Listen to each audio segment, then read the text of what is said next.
সুপ্রভাত, নমস্কার জানিয়ে আজকে আবার একটা নতুন দিন শুরু করলাম। নতুন দিনে নতুন সকালে আবার একটা সুন্দর নতুন ব্লগ নিয়ে চলে আসলাম তোমাদের সামনে।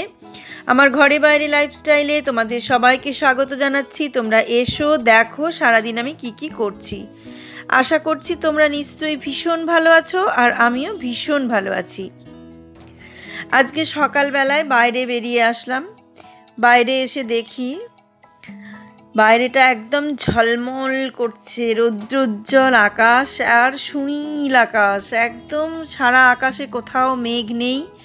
শরৎকালে যেরকম পরিষ্কার ঝলমলে আকাশ থাকে ঠিক সেই রকমই আকাশ, তবে শরতে একটু পেজা পেজা সাদা সাদা মেঘ দেখা যায়, যেটা দেখা যাচ্ছে না, একদম পরিষ্কার।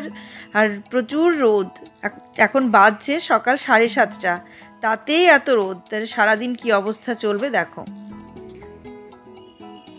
তাই দেখো চা করে নিলাম। চা করে নিয়ে এখন চাটা খাবো। অনেক দিন পর তোমাদের সঙ্গে চা শেয়ার করছি।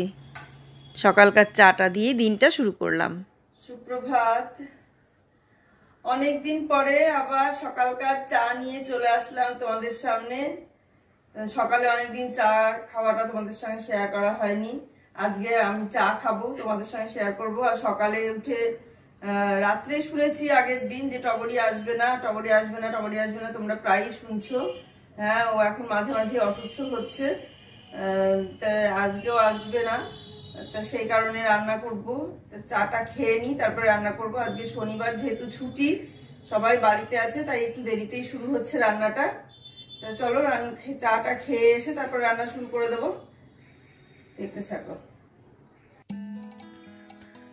তা আসবে না, তাই রান্নাটা শুরু করে দিলাম। টগরির শরীরটা ভীষণই খারাপ। ওর কিছু একটা মানে অসুস্থতা হয়েছে, যেটা বুঝতে পারছে না যে কি করবে। মানে খুব কষ্ট হয়, উঠতে বসতে পারে না, মানে ব্যথা যন্ত্রণা এরকম বিভিন্ন রকমের প্রবলেম হচ্ছে। তা আমি বললাম যে তুমি একটু ভালো ডাক্তার দেখাও, নাহলে এভাবে দুদিন অন্তর অন্তর এইভাবে অসুস্থ হয়ে পড়ছো, এটা তো ঠিক না। আর ও এইভাবে ছুটি নেয়ও না, মানে অতিরিক্ত কিছু বাড়াবাড়ি না হলে ও ছুটি নেয় না। কিন্তু এখন মানে খুবই খারাপই পরিস্থিতি, দেখেও বোঝা যাচ্ছে। মানে কোনো দিন হয়তো অসুস্থতার পরে বাধ্য হয়ে আসছে যে রোজ এতদিন ছুটি নেব, কি মানে পারবে না। বৌদিও অসুস্থ, এই সমস্ত ভেবে হয়তো বাধ্য হয়ে আসছে, কিন্তু দেখে বোঝা যাচ্ছে ওর শারীরিক কষ্ট, মানে শরীরে যে ওর কষ্ট হচ্ছে সেটা দেখে যথেষ্ট বোঝা যাচ্ছে। তা সেই কারণে না আসলেও কিছু করার নেই, মানে করতে তো হবেই। এবার সবারই শরীর, বল ওদেরও আমাদেরও যেমন শরীর থাকে, কষ্ট হয়। আমি যেমন বলি আজকে পারছি না বলে 15 দিন শুয়ে থাকলাম, কিন্তু ওদের সেটা তো চলে না। 15 দিন শুয়ে থাকলেও চলবে না, করতেই হবে।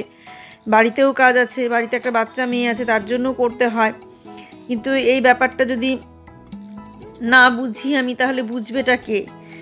ও তো মানে আমরা যেমন আমাদের ওপরে যারা আছে তাদের কাছে সাহায্য চাই, বা তাদেরকে বলি আমাদের সমস্যাগুলো, তাদের সঙ্গে শেয়ার করি, তাদের বলি। ওর যে সেই রকম ঠিক ওর সমস্যাগুলো তো ও আমাকেই বলবে, কারণ ওর ওপরে আমরা আছি। এটা বুঝে চললে সমস্যা অনেক কম হয়। তাই দেখো সকালে উঠে আমি ভাতটা বসিয়ে দিলাম, কারণ আগের দিনই ও বলেছিল যে পারছি না বৌদি, ভীষণ কষ্ট হচ্ছে। আমি তখনই বললাম যে ভালো ডাক্তার দেখাও, এভাবে শরীরের ক্ষতি ভবিষ্যতে কি হয়ে যাবে বোঝা যাচ্ছে না। তোমার একটা বাচ্চা মেয়ে আছে, এভাবে তো অসুবিধা। তোমার ওই মেয়েটার দিকে তাকিয়ে তো তোমাকে এখন বাঁচতে হবে, সেই জন্য তোমাকে দেখাতেই হবে। বলছে কোন ডাক্তার দেখাবো বুঝতে পারছি না। আমি বললাম যে আগে একটা মেডিসিনের ডাক্তার দেখাও, আর না হলে হোমিওপ্যাথি ডাক্তার দেখাও। ভালো দেখালে তারাই বলে দিতে পারবে যে তুমি কোন ডাক্তার দেখাবে, সেটা তারাই বলে দিতে পারবে। আমরা তো এতটা পারবো না, তাই না বলতে। এখানে পটল ভাজা হচ্ছে, আর এখানে যে আলু পেঁপের তরকারি হবে সেই জন্য আলু পেঁপেটা সেদ্ধ হচ্ছে। আর এখানে আলু কাটা আছে, আর হচ্ছে কি হলো, ভাত হয়ে গেছে। আর এখানে পেঁপে দিয়ে আলু দিয়ে পটল দিয়ে একটা রসা করা হয়েছে, কারণ রসাটা খাবে বলছে সব, অনেকদিন ধরে ভারী খাবার হচ্ছে, তাই হালকা পাতলা। এখানে চা করেছে মেঘা, এখন চা ছেঁকছে চারজনা। আর এদিকে একবার আমাদের চা খাওয়া হয়ে গেছে, আবার ওদের সঙ্গে একটু চা খাবো, তাই যে চা ছেঁকে নিচ্ছে। আর শনিবার, সব আরামের দিন। ধীরে সুস্থে চলছে গাড়ি। আর এদিকে প্রেসার কুকারে কি এটা ডাল সেদ্ধ হয়েছে, ডালটা আর একটু সিটি দিতে হবে। আর আজকে আর মাছ টাছ কিছু হচ্ছে না। ও ছানার বড়ার একটা তরকারি হবে, সেটাও হবে, সেটার জন্য আলু কাটা আছে ওখানে। চা ছাকা হয়ে গেল, চলো চাটা এবার খেয়ে নিই।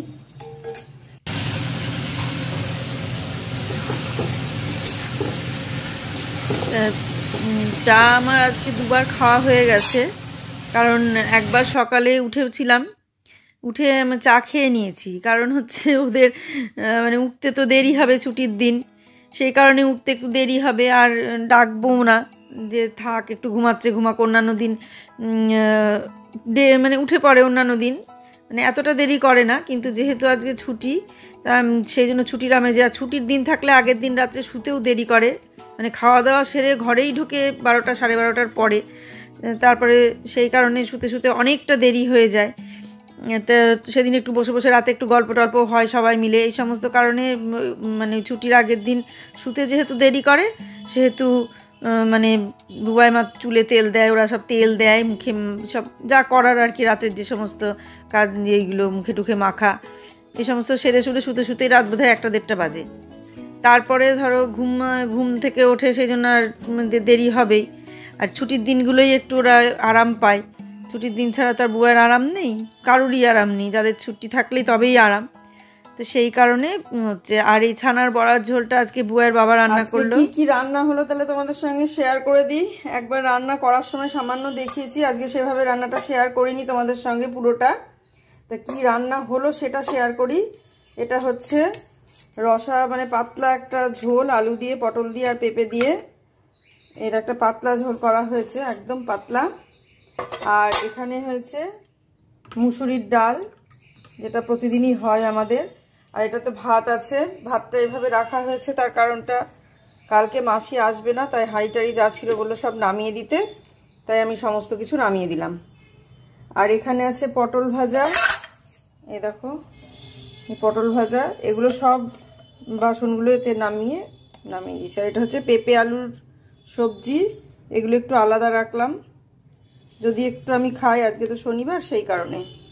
আর এটা ওই ছানার বড়ার ঝোল করেছি, একটু আলু দিয়ে আর ছানার বড়াগুলো দিয়ে ঝোল। এই বড়াগুলো তো কৃষ্ণনগর থেকে কিনে নিয়ে আসে তোমরা জানো, সেই বড়ার ঝোল। এই দুটো, এই কটা রান্না হয়েছে।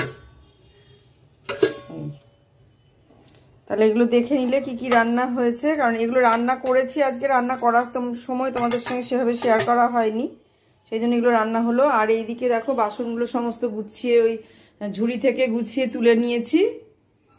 এখন এই বাসনগুলোকে সব যেখানে যেখানে যাদের যাদের রাখার জায়গা, ওরা ভাবছে যে কখন আমাদেরকে ঠিক জায়গা মতো রাখবে, সেইভাবে রাখবো, তারপরে জায়গাটা তোমাদের দেখাবো। আর তেলের বোতলগুলো আমি চেঞ্জ করব, এই মানে কদিনের মধ্যেই চেঞ্জ করে ফেলবো। তেলের বোতল, বাস্কেট, এগুলো মোটামুটি চেঞ্জ করে ফেলবো। আর গ্যাসটা এখনো মোছা বাকি আছে, এগুলো করে নিয়ে তারপর গ্যাসটা মুছে তখন আবার তোমাদের সঙ্গে শেয়ার করছি। আর এখানে অল্প একটু চাল ভিজিয়ে রেখেছি, কারণ রাতে একটু ভাত করতে হবে, সেই কারণে।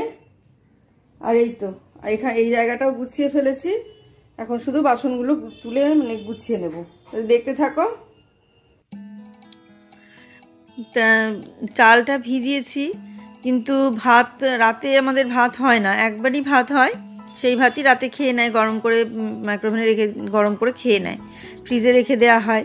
কিন্তু আজকে চালটা কিভাবে নেওয়া হয়েছে জানি না, একটু কম হয়ে গেল। আগের ভাত ছিল বলে একটুখানি চাল কম ভেজানো হয়েছে, তো কম ভেজানো তো আজকে আবার একটু ভাতটা কম হয়ে গেল, তাই চাল ভেজালাম। কিন্তু রাত্রে যখন ওরা খেলো দেখলাম রাত্রে ভাত আবার থেকেই গেল, যে ভাতটা রান্না করলাম সেই ভাতটা থেকেই গেল। কিন্তু কিছু করার নেই, এবার যদি খেতে বসে কম পড়ে তখন কীরকম একটা লাগে না, সেই কারণে মানে করে ফেলেছিলাম। আর তোমরা আগের দিন দেখেছিলে যে আমি জামা কাপড় কিনতে গিয়ে ঘুরে চলে এসেছিলাম, আর পরের দিন গিয়ে কিনে নিয়ে এসেছিলাম, কিন্তু সেটা তোমাদের সঙ্গে কি জামা কাপড় কিনেছি, কি করেছি, সেগুলো তোমাদের সঙ্গে শেয়ার করা হয়নি।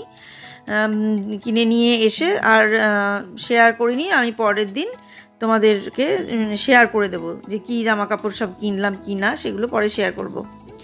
আবার ওরাও সমস্ত জামা কাপড় কিনতে যাবে রবিবারের দিন। আর এটা তোমরা দেখছো শনিবারের ব্লগ তোমরা পাবে রবিবারে। তা আমরা এরকম কেনাকাটা করে মানে চলে এসেছি, মানে আমরা আমাদেরগুলো কিনে নিয়ে এসেছি, একদিন ঘুরে আসলাম, পরের দিন কিনলাম, সে তো বললামই তোমাদের। আর এই এই বাসন টাসন গুছানোগুলো অনেক দিন তোমাদের সঙ্গে শেয়ার করা হয়নি। আর দেখছো গ্যাসের ওভেনটা, আমি আর গ্যাসের ওই পাশে ওগুলো পাতবো না, পরিষ্কার করে নিয়ে আর ভেবেছি ওগুলো পাতবো না, এখন মানে পরিষ্কারই থাকবে, শুধু রান্না করার সময়টা পেতে নেবো, বাকি টাইমটা তুলে ফেলবো। এটাই ঠিক করেছি, কারণ বাকি টাইমটা পাতা থাকলে দেখতে ঠিক ভালো লাগছে না।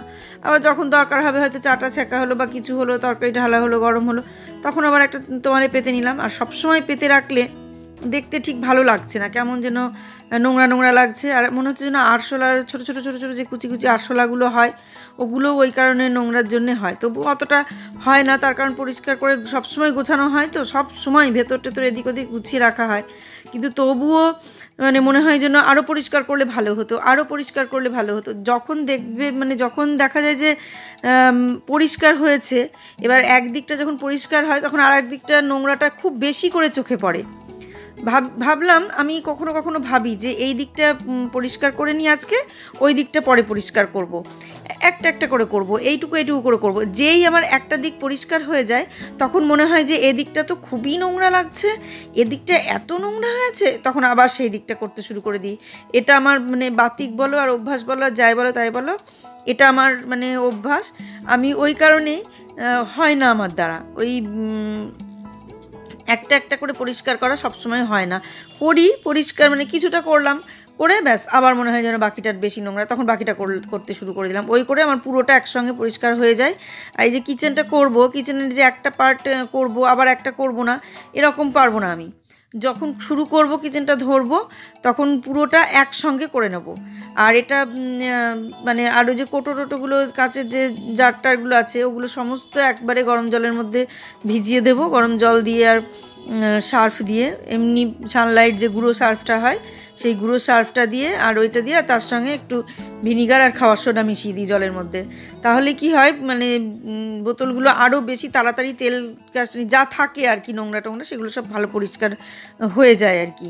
তো সেই কারণে ওই ভিনিগার আর একটু খাওয়ার সোডা দিয়ে দিই ওই গরম জলের মধ্যে, আর সার্ফ দিই, দিয়ে সমস্ত শিশি বোতল যা আছে সব বড় গামলায় করে এক গামলা ভিজিয়ে রেখে দিই। ওগুলো মানে আমি তো বললাম ওখানে ওরা করে দিত, কিন্তু এখানে সেরকম পরিস্থিতি নেই। এখানে একমাত্র রাজেশ থাকলেই করে দেয়, আর রাজেশ না হলে আমাদের নিজেকেই করে নিতে হয়। তা রাজেশের পরিস্থিতি তো বলেইছি তোমাদের, সেই কারণে আর দ্বিতীয়বার বলছি না। তা এবার আমাদেরই নিজেদেরই করতে হবে মনে হয়। দেখা যাক কবে এটা শুরু করি, যেদিন ধরবো সেদিন পুরোটাই করব, তোমাদের সঙ্গে শেয়ার করব, বুঝতেই পারছি। আর যদি আরবান কোম্পানিকে ডাকতে পারি, কত কি নিচ্ছে দেখি, আমাদের আয়ত্তের মধ্যে হয়, আমাদের সাধ্যের মধ্যে যদি হয় আরবান কোম্পানিকে দিয়ে, তাহলে আরবান কোম্পানিকে দিয়েই করাবো। আর আমার সাধ্যের বাইরে যদি হয়, তাহলে নিজেদেরই মানে সাধ্য সাধনা করতে হবে আর কি, নিজেদেরই পরিশ্রম করে করতে হবে, কিছু করার নেই। দেখ, পরিশ্রম করলে শরীর ভালো থাকে, পরিশ্রম করলে শরীরের কোনো ক্ষতি হয় না। হ্যাঁ, একটু সেই মুহূর্তে একটু কষ্ট হয়, কিন্তু কোনো শারীরিক ক্ষতি কিছু সেরকম হয় না। পরিশ্রম করলে ভালোই থাকে। আর আমাদের তো পরিশ্রম কিছু নেইও, এই চার দেয়ালের মধ্যে, ঘরের মধ্যে এই কাজগুলোই আমাদের কাজ, এর বাইরে তার আমাদের কোনো পরিশ্রম নেই যে বড় বড় বিছানা চাদর, লেপের ওয়ার আছাড় মেরে মেরে গরম জলে সার্ফ সোডা দিয়ে ভিজিয়ে কাচা, যেটা আগে ছিল করিমপুরে থাকতে, যেটা করেছি। বহরমপুরে আসার পরও আমি নিজে করিনি, বহরমপুরে আসার পরে যে মেয়েটা ছিল পঞ্চমী করে দিত, কিন্তু করিমপুর থাকতে কেউ করতো না, করিমপুর থাকতে নিজেই করতাম। আমি এখন অবাক হয়ে যাই যে অত বড় বড় বিছানার চাদর, অত বড় বড় লেপের ওয়ার কি করে আমার মতো এইটুকু মানুষ যে গরম জলে সার্ফ দিয়ে ভিজিয়ে রেখে বাথরুমে বা কলের পাড়ে আছাড় মেরে কাচতো। এমনকি পুকুরে নিয়ে গিয়েও কেচেছি। আমরা গ্রামের যখন ছিলাম করিমপুরে, পুকুরে নিয়ে গিয়েও সেই কাঠের পিঁড়ি ছিল, বড় কাঠের পিঁড়ি পেতে সেই পিঁড়ির ওপরে আছাড় মেরে মেরে, বিশেষ করে পুজোর সময়টা ভীষণ এই কাছাকাছির ব্যাপারগুলো ছিল। কিন্তু এখন এতটা হয় না, তার কারণ এখন মেশিনে কাচা তো, ঘন ঘন এটা ওটা সেটা সমস্ত কাচা হয়ে যায়, সেই কারণে এখন এত নোংরাও, মানে এত জিনিস একবারে নোংরাও হয় না এই ব্যাপারটা। কিন্তু আগে পুজো মানেই কাচাকাচি ঝাড়াঝাড়ি বিশাল একটা চাপ ছিল, এখন ঝাড়াঝুড়িগুলো সেই চাপটা অনেক কমে গেছে। রান্নাঘর পরিষ্কার করতে গেলে, যখন প্রথম আমার বিয়ে হয় তখন রান্নাঘর মাটির ছিল, সেই মাটির রান্নাঘর নিকিয়ে পরিষ্কার করতে হতো। তারপরে আস্তে আস্তে দেওয়ালগুলো হলো, কিন্তু ওপরে টালির চাল ছিল, আর এমনি দেওয়াল আর মাটির মেঝেটা মাটির ছিল। তারপরে আমরা একটা বারান্দা ঘিরে ছোট্ট রান্নার জায়গা করে নিয়েছিলাম গ্যাসের জন্যে। কিন্তু ওই ঘরে, যে ঘরে রান্না হতো মেন, সে ঘরে খড়িতেই রান্না হতো, আর টালির চাল ছিল, আর নিচে মানে সিমেন্ট দিয়ে মেঝে করে নেওয়া হয়েছিল। তা যতদিন মেঝে ছিল না ততদিন ওই মাটির ঘরই মানে কী বলে, নিকানো বলে, কোনো জায়গায় ল্যাপা বলে, লেপে নিতে হয় এরকম বলে, কোনো জায়গায় নিকানো বলে। তা ওই মাটির ঘর নিকিয়ে নিতে হতো। তো সেগুলো শিখে গিয়েছিলাম। প্রথম নিকানো জানতাম না।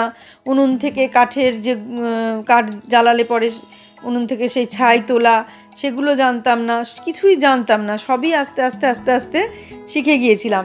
আর সেই সময় খুব চাপ ছিল, ঘর ঝাড়া মোছা বলো এসবের চাপ ছিল। কিন্তু এখন সেই চাপটা নেই, এখন অনেক কম। কারণ প্রতিদিন মানুষ গুছানো শিখেছে, পরিষ্কার করা শিখেছে। বাইরের কাজগুলোতে সময় যেহেতু কম লাগে, তাই ঘরের এই সমস্ত কাজগুলোতেও অনেকটা সময় কম লাগে, আর তাড়াতাড়ি হয় বলে খুব সহজেই সব কাজ খুব মানে বেশি সময় নিয়ে করে ফেলে মানুষ, আর কি, যে প্রায়ই করে ফেলে।